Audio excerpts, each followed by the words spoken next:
I was charged with 28 felonies, and the charges ranged anywhere from extortion, kidnapping, sexual molestation, sexual trafficking of minors, attempted murder, assault, 28.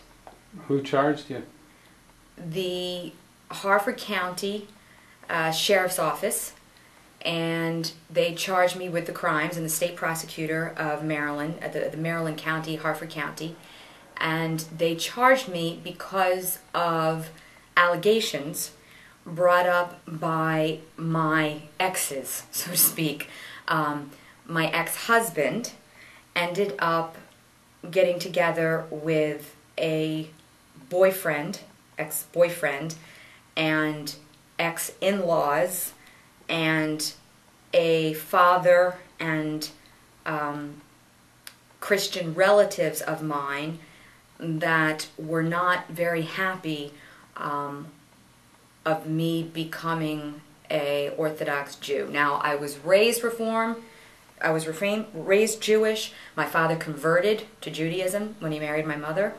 But when she divorced him in 1979, he became very angry and I think held many grudges against Jews.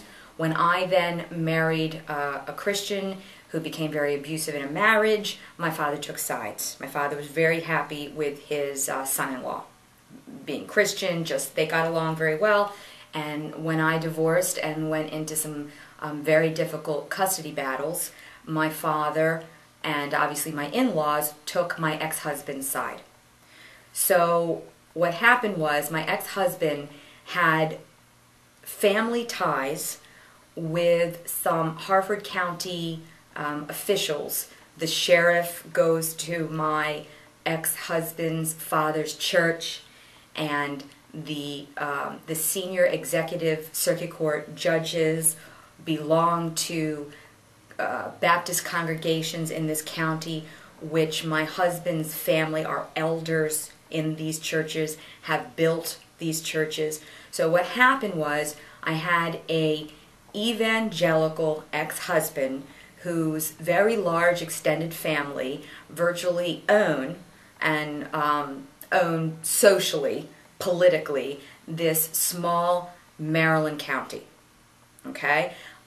Because the county is so small and is so Christian, Southern Baptist, evangelical majority, that all of the government offices, therefore, are manned by individuals who are members of particular congregations, and particular congregations that my ex-husband's family founded. They have been in Harford County for over 200 years. They have a historical farm and farms there. So they are very well known and respected.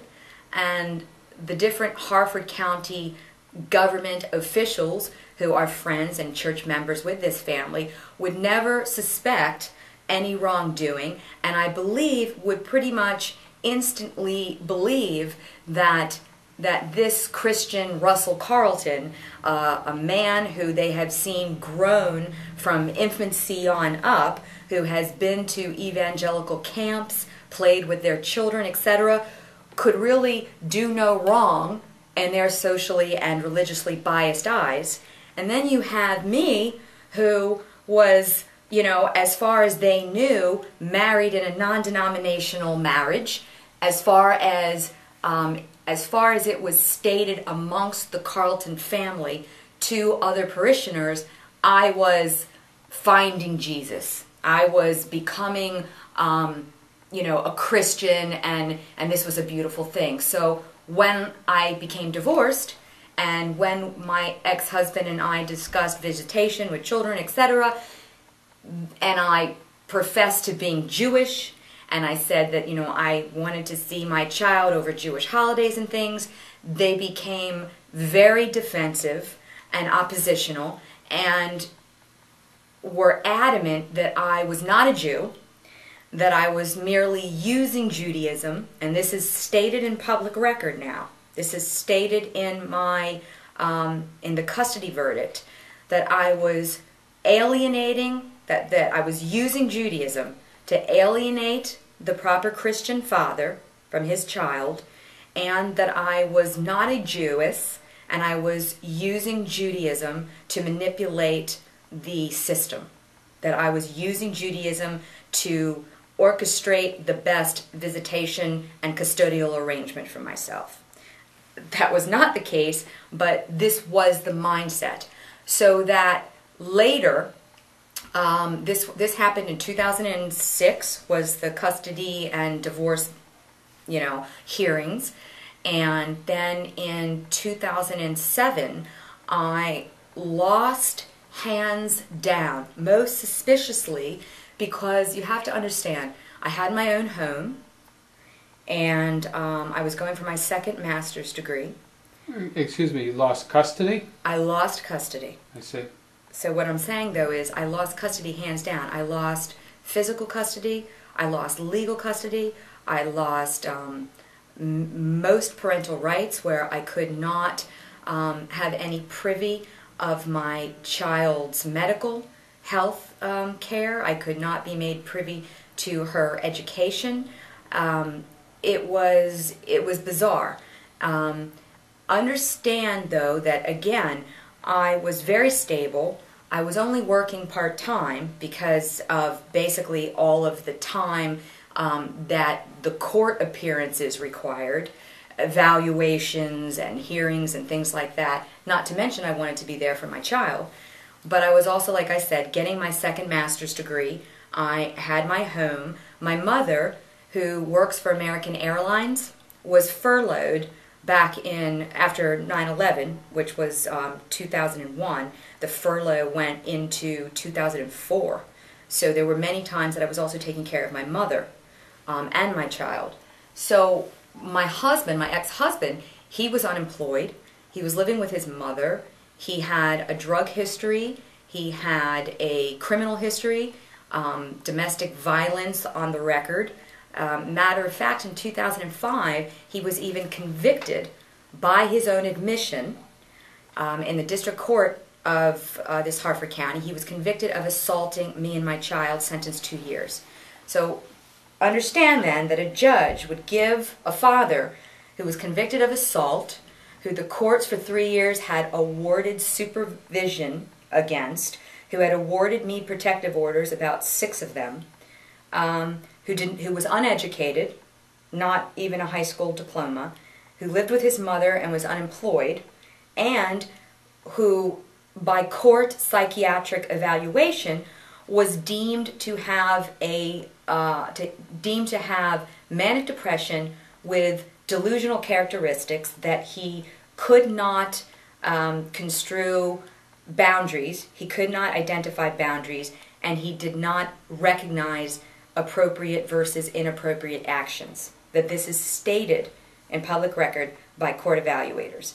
They gave a 5-year-old little girl who I had been advocating for years, because my daughter was diagnosed with allergic ulcerative colitis at 3 months old, and GERD, a couple different digestive conditions that fortunately we did medicate, and eventually I did get under control with proper medication and diet just fine.